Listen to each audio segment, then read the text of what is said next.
really want something. Didn't mean I wanted nothing. Makes no sense, but no bumping. Tomorrow come me have fun fling. Comparé au surf où on va essayer de glisser et se mettre debout, sur le bodyboard on reste allongé et le principe est vraiment de pouvoir glisser allongé, faire des manœuvres soit rotatives, réussir à faire des rotations sur la vague avec sa planche ou alors s'éjecter de la vague de manière à faire des manœuvres aériennes. Ma première session s'est faite comme ça, ouais. Les vagues un peu compliquées en surf.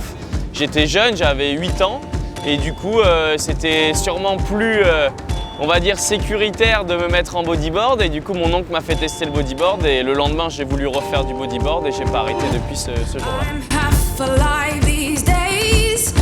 On est sur un sport qui est beaucoup pratiqué en Aquitaine, sur toute cette côte, que ce soit même de la Charente jusqu'en bas dans le Pays Basque. On a beaucoup de bodyboarders parce que c'est des plages qui s'y prêtent.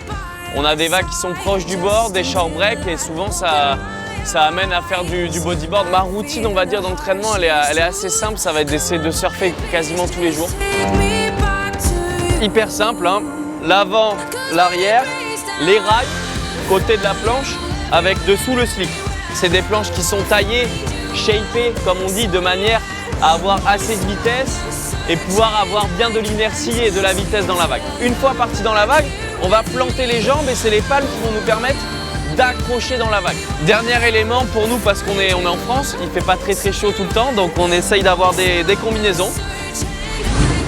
Rester dans les 10 meilleurs mondiaux, ce serait une belle perte. Pour l'instant, je suis dedans, mais le but c'est de réussir jusqu'à la fin de l'année à rester dans ces 10 meilleurs.